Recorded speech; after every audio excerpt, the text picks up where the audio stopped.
ശരിക്കും ഞാൻ ഈ നാട്ടിലെ മരുമോനാണ്. മിമിക്രിക്കാർ പക്ഷേ പറയുന്ന മാട്ടപ്പരിപാടി എന്ന് പറയും, ചെറിയ ചെറിയ പരിപാടികളായിട്ടൊക്കെ പോയി അപ്പോഴാണ് ശരിക്കും ആഗ്രഹം മനസ്സിൽ വരുന്നത്. ഞാനൊരു സാധാരണ കുടുംബത്തിലൊരാളാണ്. ഞാൻ ഈ ഫീൽഡിലേക്ക് വരുമ്പോൾ മാർക്കറ്റിംഗ് ഫീൽഡിലാണ്. ഒരു മാസം തുച്ഛമായ ശമ്പളം വരുന്നത്. അത് പെട്ടെന്ന് നിർത്തിയപ്പോൾ എൻ്റെ ഒരു വരുമാനം എൻ്റെ വീടിന് അത്യന്താപേക്ഷിതമാണ്. പക്ഷെ ബന്ധുക്കൾ കുറേ പേരൊക്കെ എടാ നീ ജോലിയും കളഞ്ഞിട്ട് നിൽക്കേണ്ട കാര്യമില്ലായിരുന്നു. നല്ല കുറേ സമയങ്ങളിലൂടെ പോയി കൊറോണ വരെ. കൊറോണയുടെ കാര്യം പിന്നെ പറയണ്ടല്ലോ, എല്ലാവരും താഴെ പോയാലും ഞാൻ അടപടലം താഴെ പോയി.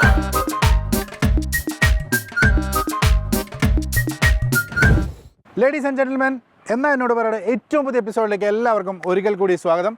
ഞാനിന്ന് നിൽക്കുന്നത് കൊട്ടാരക്കരയിലാണ്. നല്ല ഉണ്ണിയപ്പത്തിൻ്റെയും നല്ല കലാകാരന്മാരുടെയും നാട്ടിലാണ്. മലയാളികളുടെ ഏറ്റവും പ്രിയപ്പെട്ട ഒരു മിനി സ്ക്രീൻ താരത്തെ മീറ്റ് ചെയ്യാൻ, അദ്ദേഹത്തിൻ്റെ കുടുംബവിശേഷങ്ങളും സൗഹൃദങ്ങളും നാട്ടുകാരെ ഒക്കെ പരിചയപ്പെടാനാണ് ഞാൻ ഇന്ന് വന്നിരിക്കുന്നത്. അപ്പം ആരാണെന്നുള്ളത് വഴിയെ പരിചയപ്പെടാം. അപ്പം അദ്ദേഹത്തിൻ്റെ വീട്ടിലേക്കുള്ള യാത്രയിലാണ്. പോരൂ.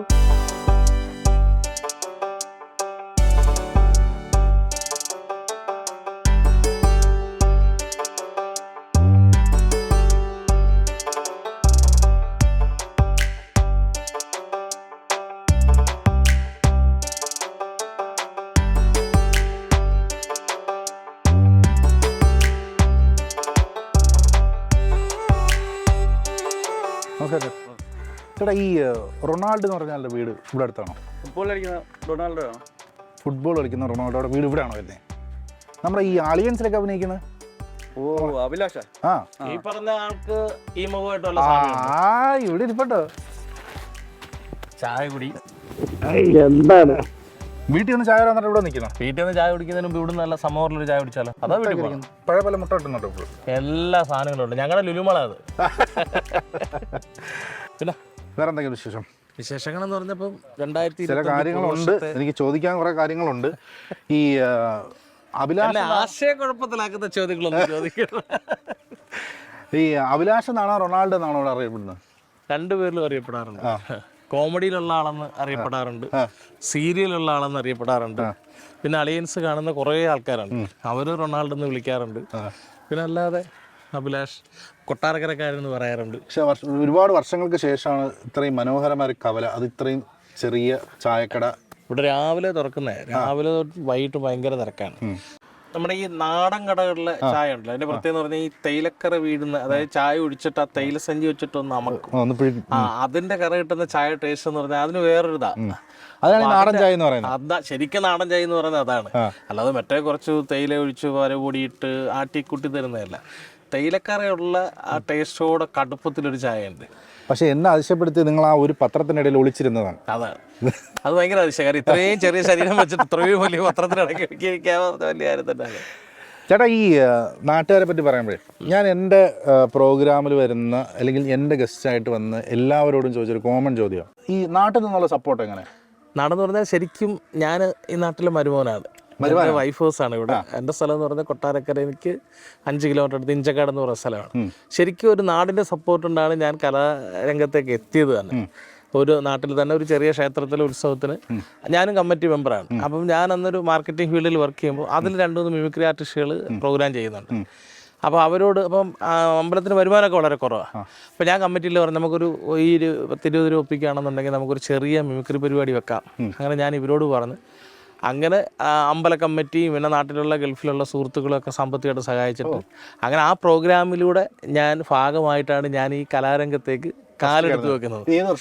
അത് 2010-11 ആ സമയത്തൊക്കെ അങ്ങനെ കലാരംഗത്തേക്ക് വരുന്നത്. അല്ലാതെ എനിക്ക് യാതൊരുവിധ എന്താ പറയുക ബാക്ക്ഗ്രൗണ്ട് ഒന്നുമില്ല. പക്ഷേ മിമിക്രി, ഗാനമേള ഇങ്ങനെയുള്ള പ്രോഗ്രാമുകൾ, ഉത്സവപ്പറമ്പുകളെല്ലാം പോയി കാണും.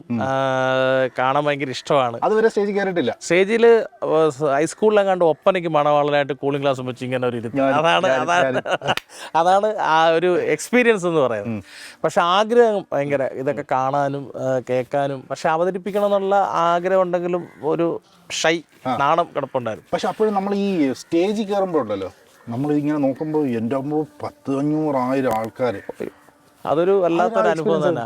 തുടക്കം ഭയങ്കര കൈവറയല്ല. ഇപ്പോഴും സ്റ്റേജിൽ കയറുമ്പോൾ കട്ടം പൊങ്ങുമ്പോൾ അത്ര ആൾക്കാരെ കാണുമ്പോൾ ഒരു നമുക്ക് ആദ്യ സ്റ്റേജിന്റെ കൂട്ടൊരു ഇതുണ്ട്. പക്ഷേ തുടക്കകാലത്ത് കൂടുതൽ ആൾക്കാരെ കാണുമ്പോൾ ടെൻഷനാണ്, കാരണം എങ്ങാനും പാളിപ്പോയാൽ. പക്ഷെ പക്ഷെ ഇപ്പോഴാള് കുറയുന്നതാണ്. ആള് കുറയുമ്പോൾ നമ്മൾ മൂഡ് ഓഫ്, ആൾ കൂടുതലുള്ളതാണ്. ഇപ്പൊ പിന്നെ പ്രോഗ്രാമുകൾക്ക് ഈ ചാനലിലൊക്കെ കൂടെ വന്ന് മുഖപരിചയം കൊണ്ട് നമുക്ക് ആൾക്കാരുടെ ഒരു സ്നേഹം അറിയാൻ പറ്റുന്നുണ്ട്. എങ്ങാനും മോശമായാലും അതിന്റെ ഒരു പരിഗണനയിലൂടെ കെട്ടിയിടത്തൊന്നുമില്ല. ഈ സ്റ്റേജ് പരിപാടി എത്ര നാൾ പോയി? അങ്ങനെ സ്റ്റേജ് പരിപാടിയായിട്ട് പിന്നെ അതുമായിട്ട് പോയി ഞങ്ങൾ ചെറിയ ചെറിയ കൊച്ചു അതായത് മിമിക്രിക്കാരുടെ പക്ഷേ പറയുന്ന മാട്ടപ്പരിപാടി എന്ന് പറയും, ചെറിയ ചെറിയ പരിപാടികളായിട്ടൊക്കെ പോയി അപ്പോഴാണ് ശരിക്കും ആഗ്രഹം മനസ്സിൽ വരുന്നത്, ഇതൊരു പ്രൊഫഷൻ ആക്കണം, അല്ലെങ്കിൽ എനിക്ക് മിമിക്രിയിലൂടെ. അപ്പോൾ എൻ്റെ 2-3 സുഹൃത്തുക്കൾ, സതീഷ് വെട്ടിക്കൽ, അവരൊക്കെ ഒന്ന് കോമഡി സ്റ്റാറിൽ തിളങ്ങി നിൽക്കുന്ന സമയം, comedy star Vodafone comedy star season 1 അതിൽ നെൽസൺ ചേട്ടൻ, അങ്ങനെ ശശാങ്കൻ ചേട്ടൻ, അവരൊന്നും പരിചയമില്ല, അവരൊക്കെ പിന്നീടാണ് പരിചയപ്പെടുന്നത്.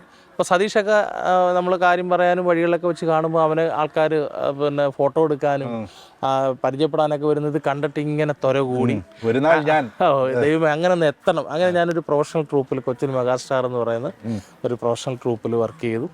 ആ സമയത്താണ് വോഡാഫോൺ കോമഡി സ്റ്റാർ സീസൺ 2 എന്ന് പറഞ്ഞിട്ട് ഓഡിഷൻ വിളിച്ചു. ട്രൂപ്പിൽ എങ്ങനെ കയറിയപ്പോൾ? ട്രൂപ്പിൽ അതിലൂടെ നിന്നിട്ടാണ് ഞാൻ എന്നോടൊപ്പം ചെറിയ പരിപാടിക്ക് വരുന്ന ഒരു ഷാൻ ഉണ്ട്, ഷാൻ പുന്നപ്ര എന്ന് പറയുന്ന സിംഗറാണ്. അവനിലൂടെയാണ് ഞാൻ ഈ മെഗാസ്റ്റാറിൽ, കൊച്ചി മെഗാസ്റ്റാറിൽ കയറുന്നതെന്ന് പറഞ്ഞാൽ ആദ്യമായിട്ട് വിഷ്ണു മോഹൻലാലിൻ്റെ ഫിഗറൊക്കെ ചെയ്ത്, പിന്നെ സ്കിറ്റിൽ ഒരു ലേഡി ക്യാരക്ടർ, അത് റെക്കോർഡിങ്, അന്ന് ലൈവ്, അന്നത്ര വണ്ണമൊന്നുമില്ല, ഇതിൻ്റെ പകുതിയുള്ളൂ. പിന്നെ ലേഡി ക്യാരക്ടറൊക്കെ അന്ന് ലൈവ് ചെയ്യാനൊന്നും അറിയത്തില്ല. ഈ ഫിഗർ ഷോയും ഇതും പിന്നെ സൈഡ് ചെയ്യുന്നിട്ട് സ്ട്രിങ് ചെയ്യുന്ന എനിക്ക് എന്നുള്ള മ്യൂസിക്കിലൊക്കെ പരിപാടിയാണ്, വലിയ എക്സ്പീരിയൻസ് ആണല്ലോ. അങ്ങനെയാണ് ഈ ഓഡിഷനിൽ ഞങ്ങൾ പേര് കൊടുക്കുന്നു. ഓഡിഷനിൽ പോയി, ആദ്യത്തെ ഓഡിഷൻ പൊട്ടുന്നു, രണ്ടാമത്തെ ഓഡിഷന് വീണ്ടും അവസരം കിട്ടുന്നു.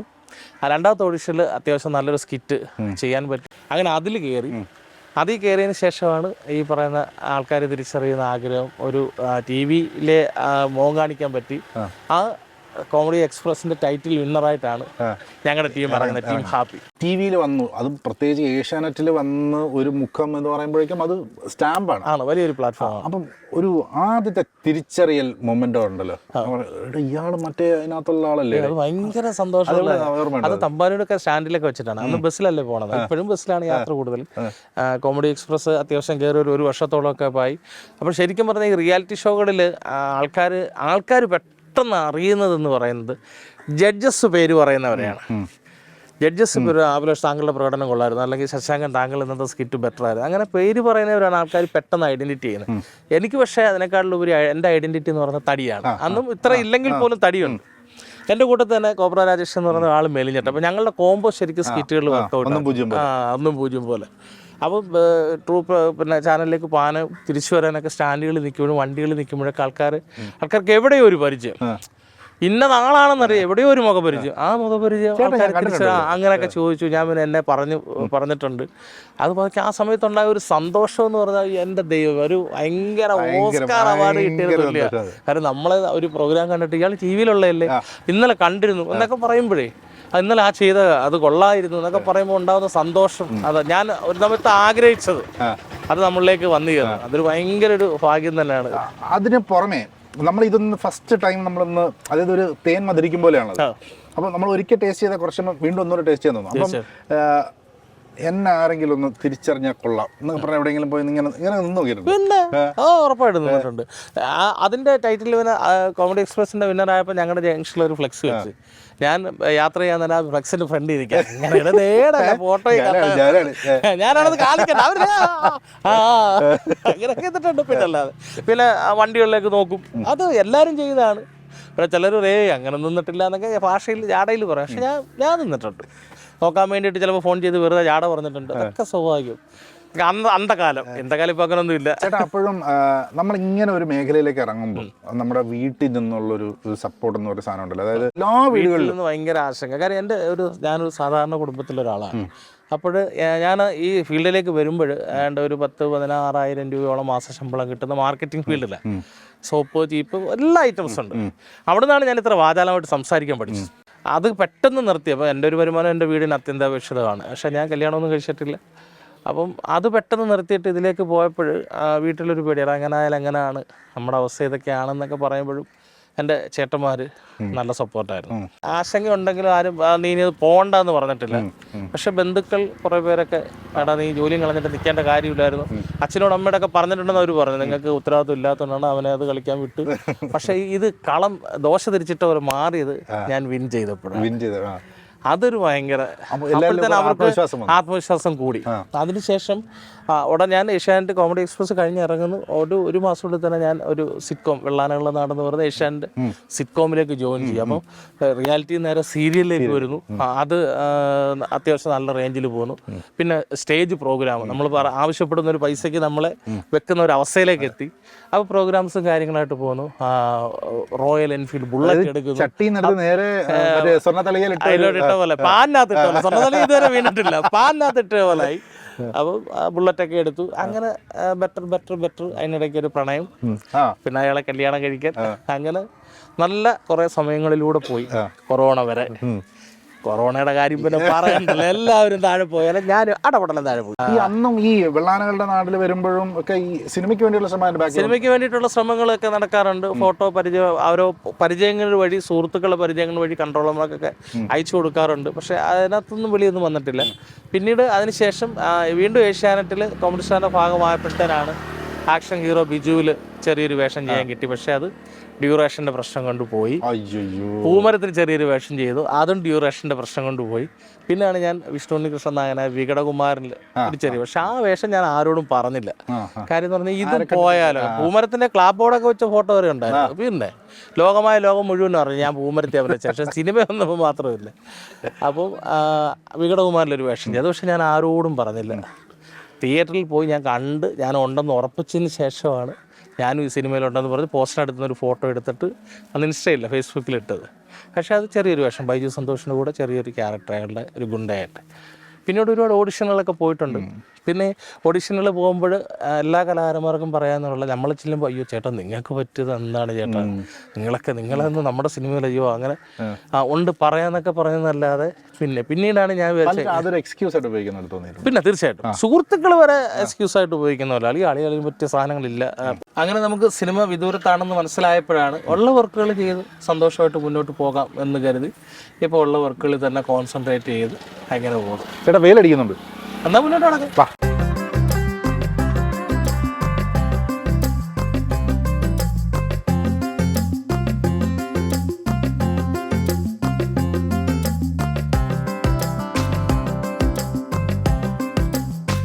അപ്പം ഇതൊരു നാട്ടിൻ പ്രദേശത്തിന്റെ ഒരു ഇതാണ് അല്ലേ? അതെ. ഇവിടെ എപ്പോഴും രാവിലെ വൈകിട്ടും ഒക്കെ ഇവിടെ കുറേ പിന്നെ സുഹൃത്തുക്കളുണ്ട്. അവർ ഡ്രൈവർ മേഖലയിൽ വർക്ക് ചെയ്യുന്നവരും പല മേഖലയല്ല, സൗണ്ടിങ്ങിന് കൂടെ വെക്കുന്നവരൊക്കെ ഉണ്ട്. അപ്പോൾ അവരുള്ള സമയങ്ങളിൽ എപ്പോഴും ഇവിടെ ഉണ്ട്. അതാണ് ഇത് ഇവിടെ നിന്ന് മാറ്റാത്തത്. രാത്രിയിലൊക്കെ ഉണ്ട്. ചേട്ടാ ഈ നാട്ടുകാരുടെ ഒരു അക്സെപ്റ്റൻസ് ഉണ്ടല്ലോ, അതായത് നാട്ടുകാരനായിട്ടാണോ കാണുന്നത്, സെലിബ്രിറ്റി ആയിട്ടാണോ കാണുന്നത്? നാട്ടുകാരനായിട്ടാണ് കാണുന്നത്. അതെ, നാട്ടുകാരനായിട്ട് കാണാനാണ്. പക്ഷെ അവർ മറ്റുള്ളവരോട് ഇത് ഞങ്ങളുടെ നാട്ടുകാരനാണെന്ന് പറഞ്ഞ് ഇവിടെയൊക്കെ വരുന്നവരും ഒക്കെ പലയിടത്തുനിന്ന് വരുന്നവരൊക്കെ ഉണ്ടല്ലോ, ഇവിടെ കല്യാണങ്ങൾക്കൊക്കെ പോകുമ്പോൾ ഇതെൻ്റെ നാട്ടുകാരനാണെന്ന് പറയുന്നത് അത് വലിയ സന്തോഷത്തോടെ തന്നെയാണ് ഞാൻ കാണുന്നത്. പിന്നെ ഇവിടുത്തെ തന്നെ 2 രാഷ്ട്രീയ സംഘടനകളെ വിളിച്ച് ആദരിക്കുകയുണ്ടായി. പിന്നെ അതേപോലെ ഞാൻ ഏറ്റവും വലിയൊരു ഭാഗ്യം എന്ന് പറഞ്ഞാൽ ഞാൻ എൻ്റെ മോൻ പഠിക്കുന്ന സ്കൂളിൽ പിന്നെ വെൽക്കം ഡേയുടെ അന്ന് ഗസ്റ്റായിട്ട് വിളിച്ചു. അതൊക്കെ എന്നെ സംബന്ധിച്ചിടത്തോളം ഭയങ്കര സന്തോഷം തരുന്ന കാര്യം. മോൻ പഠിക്കുന്ന സ്കൂളിൽ എനിക്ക് ഒരു സെലിബ്രിറ്റി ലെവലിൽ ചെല്ലാൻ പറ്റിയത് തീർച്ചയായിട്ടും എന്നെ ഇഷ്ടപ്പെടുന്ന എൻ്റെ പ്രിയപ്പെട്ട പ്രേക്ഷകരോട് ഞാൻ അക്കാര്യത്തിൽ നന്ദി പറയുകയാണ്. ആക്ച്വലി ചേട്ടൻ ഇവിടെ മരുമകനാണെന്നാണല്ലോ? മരുമകനാണ്. അപ്പം ഇവിടെ വന്ന എങ്ങനെ ഈ സൗഹൃദം? ഇവിടെ വന്ന് സൗഹൃദമായതിനു ശേഷമാണ് ഞാൻ ഇവിടെ ഇപ്പോൾ വന്നേക്ക്. ഇവിടെ സ്ഥിരമായിട്ട് 2.5 വർഷമായി. എൻ്റെ ഭാര്യയുടെ അച്ഛൻ മരിച്ചതിന് ശേഷമാണ് ഞാനിവിടെ പൂർണ്ണമായിട്ട് നിന്ന് തുടങ്ങിയത്. കാര്യം എൻ്റെ വൈഫിന് അമ്മയില്ല, അമ്മ ചെറുതിലേ മരിച്ചു. അപ്പോൾ ഞങ്ങൾ സ്നേഹിച്ച് കല്യാണത്തിലേക്ക് അടുത്തപ്പോൾ തന്നെ ഞങ്ങളുടെ എഗ്രിമെൻ്റ് ആയിരുന്നു പൂർണ്ണമായിട്ടും എൻ്റെ കൂടെ വന്ന് നിൽക്കാൻ അദ്ദേഹത്തിന് പറ്റത്തില്ല. കാര്യം അച്ഛൻ ഹാർട്ട് പേഷ്യൻറ്റും പിന്നെ ആസ്ട്രോളജറാണ്, ഇന്നും കടയിൽ പോകും. പിന്നെ അങ്ങനെ ചില ചിട്ടവട്ടങ്ങളൊക്കെയാണ്. അപ്പം അച്ഛന് ചോറ് കൊടുക്കണം, ഡ്രസ്സ് അയൺ ചെയ്ത് കൊടുക്കണം, അച്ഛൻ്റെ കാര്യങ്ങളൊക്കെ നോക്കണം, ഇൻസുലിൻ എടുക്കണം. അപ്പോൾ അത് ഒരാളില്ലാതെ പറ്റത്തില്ല. അയാൾ എൻ്റെ കൂടെ നിൽക്കുവാണെങ്കിൽ അച്ഛൻ്റെ ടൈം ടേബിൾ എല്ലാം തെറ്റും. അപ്പം അച്ഛൻ വീണ്ടും രോഗിയാവുള്ളൂ. അച്ഛൻ ഒറ്റയ്ക്കല്ലേ ഉള്ളൂ. ചേച്ചിമാരുണ്ട്, അവരൊക്കെ കല്യാണം കഴിച്ചവരൊക്കെ ദൂരെയാണ്. അപ്പൊ ഈ 15 കിലോമീറ്റർ അപ്പുറത്ത് കിടക്കുന്ന ചേട്ടൻ ഇവിടെ വന്ന് പ്രേമിക്കാനുള്ള ഇവിടെ വന്ന് പ്രേമിച്ചതല്ല. എൻ്റെ വൈഫ് നേഴ്സാണ്. അപ്പോൾ ഇതെന്ത് പരിപാടി? ഞങ്ങള് വീഡിയോ എടുക്കാൻ വന്നതാണോ? ഇരിക്കും. നമസ്കാരം. എനിക്കറിയാം അച്ചായൻസ് വ്ലോഗ് മില്യണുകൾ വാരിക്കൂട്ടിക്കൊണ്ടിരിക്കുക. അത് പറയരുത്. അയ്യോ, ആ ഒരു കാര്യത്തിൽ എനിക്ക് ഭയങ്കര സന്തോഷം. ഫാമിലി ഇപ്പൊ വ്ലോഗല്ലേ, ഇപ്പൊ ഫുഡും പരിപാടി എല്ലാം വിട്ട് ഇപ്പോഴും ഫാമിലി കോമഡി. അല്ല, ഇവിടെ എന്ത് പരിപാടി? ഇവിടെ അൻസില് നാട്ടുവിശേഷങ്ങളും കലാപരമായ യാത്രകളും 2020 ഞങ്ങൾ എന്നാ എന്നോട് പറ എന്നാണ് നമ്മുടെ ഷോ. അപ്പം നമ്മള് പ്രശസ്തരായ ജനകീയരായ അല്ലെങ്കിൽ ജനമനസ്സുകളിൽ കുടിയേറിയ ആൾക്കാരുടെ കുടിയേറ്റ വിശേഷങ്ങൾ അറിയുന്നത് നമ്മുടെ മുത്താ കേട്ടോ. ഇത് ഞങ്ങളുടെ ബാല്യകാല സുഹൃത്ത് മാത്രമല്ല. എനിക്ക് അഭിലാഷിനെ കുറിച്ച് പറയുവാണെങ്കിലേ, ഇത് കലാകാരനാവുന്നതിന് മുമ്പേ ഉള്ള ഒരു ബന്ധമാണ്. പിന്നെ കലാകാരനായത് പെട്ടെന്നായിരുന്നു. അല്ല, ഈ തലച്ചറ ഭാഗത്തുനിന്ന് ഈ കോമഡി കാറ്റ് വല്ലതും ഉണ്ടോ? ഈ കാണുന്ന എല്ലാവരും കോമഡി ഇതിന്റെയൊക്കെ കോമഡി ഞാൻ അത്ഭുതത്തോടെ കാണുന്നത്. കാര്യം എന്ന് പറഞ്ഞാൽ, ഞാൻ ആദ്യമായിട്ട് പരിചയപ്പെടുമ്പോൾ മൊബൈൽ ഷോപ്പായിരുന്നു. അതിനുശേഷം യൂട്യൂബിനെ കടന്നുകയറ്റം തുടങ്ങിയ സമയത്തിന് ഒരു സാംസങ്ങിന്റെ ഫോണിനകത്ത് ഒരു അതിനകത്ത് വേറൊരു കാര്യമുണ്ട് കേട്ടോ. എന്നെ അറിയിക്കാതെ സുഹൃത്തുക്കൾ നമ്മളെ അവോയ്ഡ് ചെയ്തിട്ട് ചാനൽ തുടങ്ങി. ഞങ്ങൾ ചാനൽ തുടങ്ങി. ചാനൽ തുടങ്ങിയതുപോലെ തന്നെ പുള്ളിയുടെ പ്രാർത്ഥന കൊണ്ട് പെട്ടെന്ന് പൂട്ടി. അത് ആ വാശിക്കായിരുന്നു ഞാൻ തുടങ്ങി. പൂട്ടി തുടങ്ങി. അതിനുശേഷം ഞങ്ങളുടെ ചാനൽ വിട്ടപ്പോൾ ഞാൻ ഇവരുടെ ആങ്കറായിട്ട് അൻസൽ ചെയ്യുന്ന പോലെ ഞാൻ ഇവർക്ക് വേണ്ടിയിട്ട് സ്ഥലങ്ങൾ എക്സ്പ്ലോർ ചെയ്യാൻ ഞാൻ ഇദ്ദേഹത്തിനോടൊപ്പം പോകുമായിരുന്നു. അപ്പം ചെറിയ ഒരു പിന്നെ മൈക്ക് സ്റ്റാൻഡും മൊബൈൽ സ്റ്റാൻഡും ഇത് വെച്ചിട്ട് കുറേ സ്ഥലങ്ങൾ ചെയ്തു. പിന്നീട് ഞാൻ പ്രോഗ്രാമിന്റെ തിരക്കിലേക്ക് വന്നപ്പോഴത്തേന് അദ്ദേഹം സ്വന്തമായിട്ട് ചെയ്ത് മോണിറ്റർ ചെയ്ത് സാറെന്ന് പറ എന്റെ ഒരു സാറാണ്. അങ്ങനെ ഇപ്പം ശരിക്കും മില്യൺ വ്യൂസ് ചെയ്യുന്ന ഒരുപാട് വീഡിയോസ് വിളിച്ചു പറഞ്ഞു. പിന്നെ എല്ലാം ഷെയർ ചെയ്യാറുണ്ട്. നോട്ടിഫിക്കേഷനിൽ വരുന്നതെല്ലാം ഷെയർ ചെയ്യുന്നൊക്കെ ഈ പൈസ ഷെയർ ചെയ്യാറുണ്ടോ? അതിന്റെ കാര്യം അവിടെയാണ് എനിക്ക് ഇത്രയും സ്നേഹം. കാരണം എന്ത് സത്യസന്ധമായ വാക്കുകളെ പറയും. 10 പൈസ കിട്ടുന്നില്ലടാ, കറക്റ്റ് സത്യം പറയുന്നു. പക്ഷെ മില്യൺ മാത്രമേ ഉള്ളൂ. നിങ്ങളെ മേലെ എത്ര വർഷത്തെ? ഞങ്ങള് എനിക്കൊന്ന് ഡിഗ്രി പഠനം 20-22 വയസ്സ് മുതലുള്ള പോയി ഡിഗ്രി വരെ പോയി. പിന്നെ ബാക്കി ചോദിക്കുന്നത്. നിങ്ങൾ ഒരുമിച്ച് കോളേജിൽ പഠിച്ചാണ്? അല്ലല്ല, ഇത് മുതുക്ക്, ഞാൻ ചെറുപ്പം. ഞാൻ ഇദ്ദേഹം മൊബൈൽ ഷോപ്പ് ജോലിയെല്ലാം വിട്ട് നിൽക്കുമ്പോ ഞാൻ കോളേജ് പഠിച്ചോണ്ടിരിക്കുന്നതേ ഉള്ളൂ അല്ലേ. വല്ല കാര്യം അങ്ങ് പോയാൽ മതി. കണ്ടാ എങ്ങനെയാണ് അയ്യോ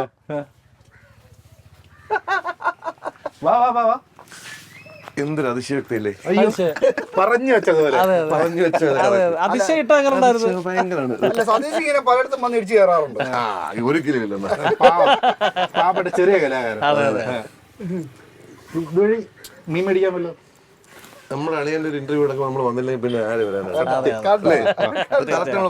ഇപ്പൊ അവർക്ക് മനസ്സിലായി പറഞ്ഞു വെച്ചിട്ട് വന്നു. എന്തൊക്കെയുണ്ട് വിശേഷം? സുഖമായിട്ടിരിക്കുന്നു. പിന്നെ വിശേഷം ഉത്സവ സീസൺ തുടങ്ങി, ഓടി കിടന്ന് പ്രോഗ്രാം ചെയ്യുന്നു. ആ ഒരു കാര്യത്തിൽ ഇദ്ദേഹത്തിനേക്കാൾ ഭേദമായിട്ട് പണ്ടത്തെ കളിച്ചൊരു വെളുത്തല്ലേ? വെളുത്ത് ആ ഒരു കാര്യത്തിലേ ഷിജാനെക്കാട്ടിലും ബെറ്റർ സതീഷ. പ്രോഗ്രാം ഉണ്ടോന്ന് വെച്ചാൽ ഉണ്ടെന്ന് പറയും, പൈസ ഉണ്ടോന്ന് വെച്ചാൽ രണ്ടുപേരും സെയിം. എത്രയും നേരം ഇങ്ങനെ പൊക്കി അടിച്ചിട്ട് അവസരങ്ങൾ ഒരാൾ വന്നപ്പോ കാണാൻ നീ ഇപ്പൊ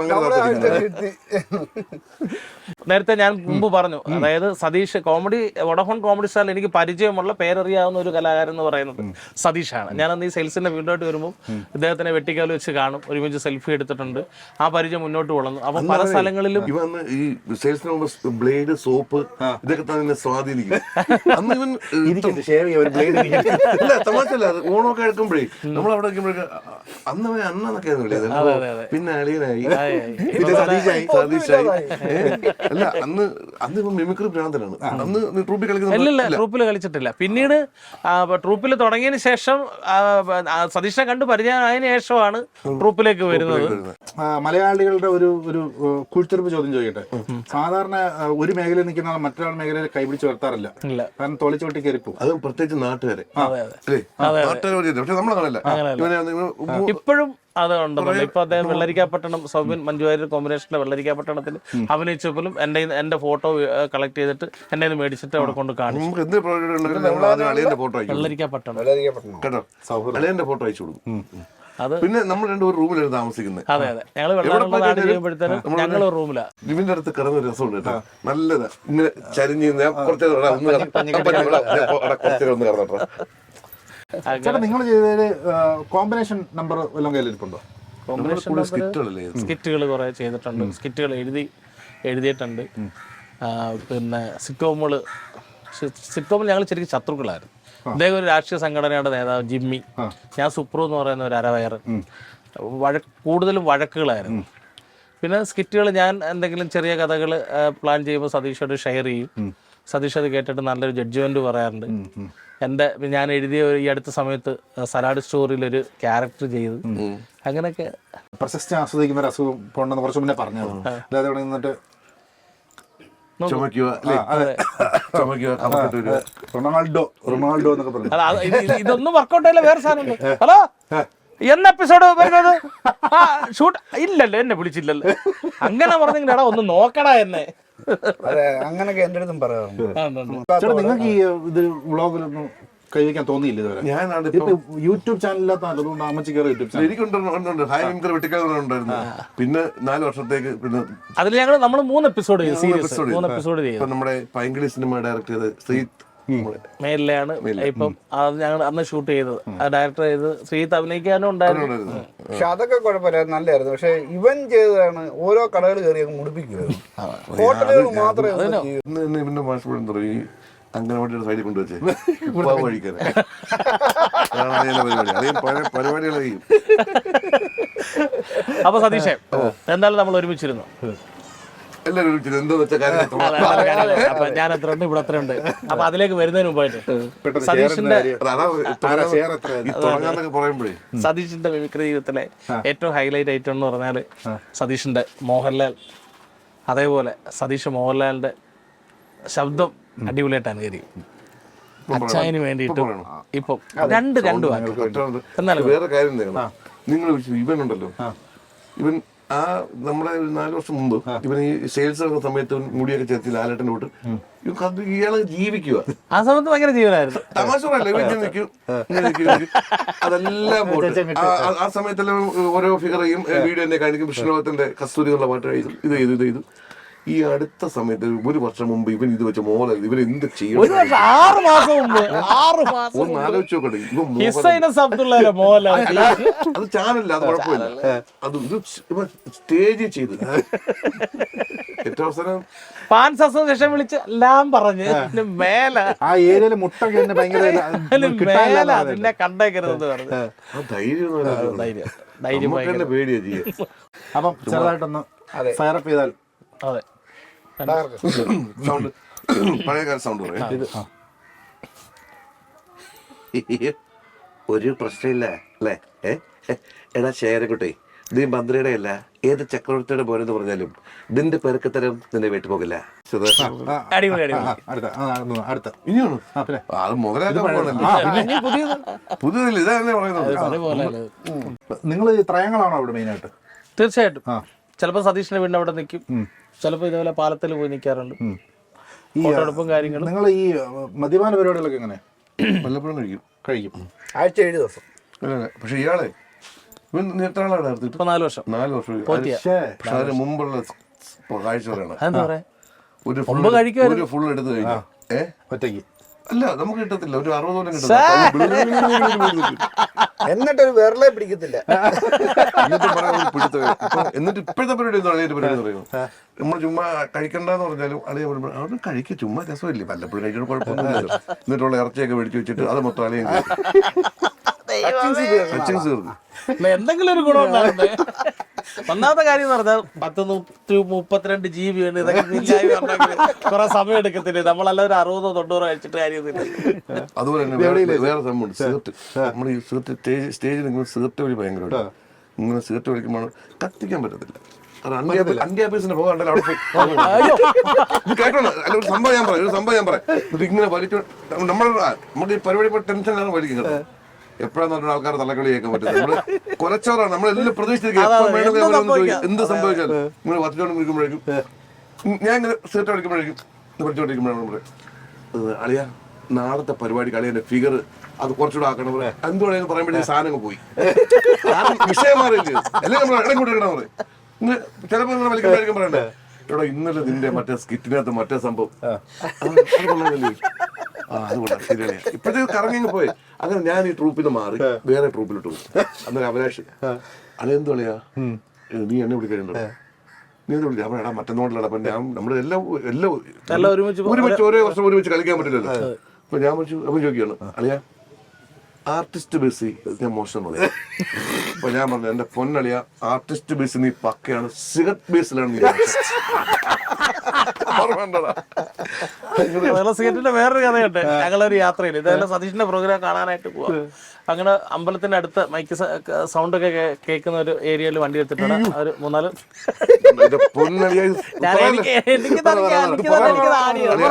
സൂപ്പർ പരിപാടി. നമ്മുടെ പരിപാടി കളിക്കുക. നമ്മുടെ പരിപാടി നമ്മൾ ഈ ഹരിപ്പാട് അങ്ങോട്ടുള്ള ഏരിയയിൽ അമ്പലപ്പുഴ ഭാഗത്ത് നമ്മുടെ ഈ തിരുവനന്തപുരം സ്റ്റൈൽ മിംസ് അങ്ങനെ കേൾക്കൂല. അല്ലെ അവിടെ ചെന്ന പ്രോഗ്രാം ഭക്തിഗാനം തൊട്ട് കൂവലും തെറിവിളിയും ഏറ്റവും അവസാനം പ്രോഗ്രാം പൊളിഞ്ഞ് കയറി. അത് കഴിഞ്ഞിട്ട് വന്നു നമുക്ക് നാണക്കാണ് എന്താണ് ചെയ്യുന്നത്.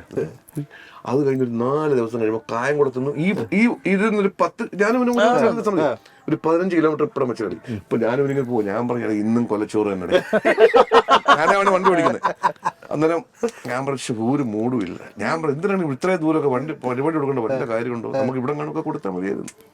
പക്ഷെ കുറ്റമല്ല, ഈ ടൈറ്റിൽ അങ്ങോട്ട് സംഭവം നമുക്ക് ഉദ്ദേശിക്കുന്നത് അവർക്കൊക്കെ എറണാകുളം സ്റ്റൈല് മിമിക്രി. അന്നേരം കാണാം ഫോൺ കോൾ ഡാൻസ് റജി. ഞാൻ പറഞ്ഞു എടാ പ്രശ്നമില്ലടാ അമർ സ്പോട്ട് എത്തി, സ്പോട്ട് നാളെ വിളിക്കുന്നത്. അപ്പൊ ഞാൻ സ്പീക്കർ പറഞ്ഞു സ്പീക്കർ ഇട്ട് അപ്പൊ അങ്ങനെ വണ്ടി വിളിച്ചിരിക്കുക വിട്ടിക്കല്ലേ സൗണ്ട് എന്നിട്ട്. അപ്പോഴേ ഞാൻ പറഞ്ഞു എന്തോ വിട്ടിക്കല്ലേ എവിടായി നമ്മളെ കായംകുളമൊക്കെ പറയും പ്രശ്നമാണ് വെട്ടിക്കല്ലേ. ഞാൻ പറഞ്ഞടാ എന്തോ കാര്യം പറ. ഒറ്റ കടയിൽ സിഗരറ്റ് ഇല്ല.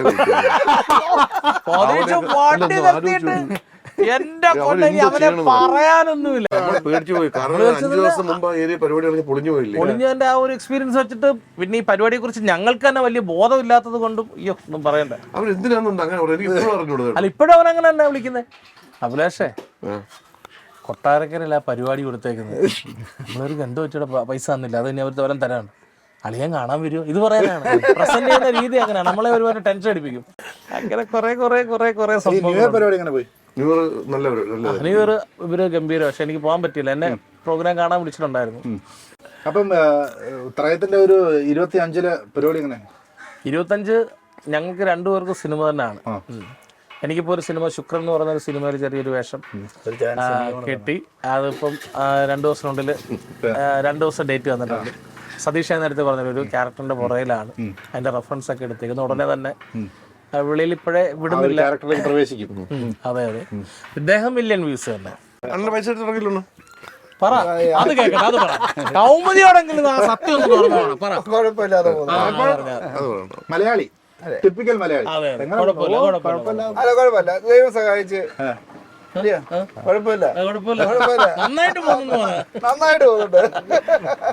അപ്പൊ ഇനി ഇന്നത്തെ ബാക്കി പരിപാടി എന്താ?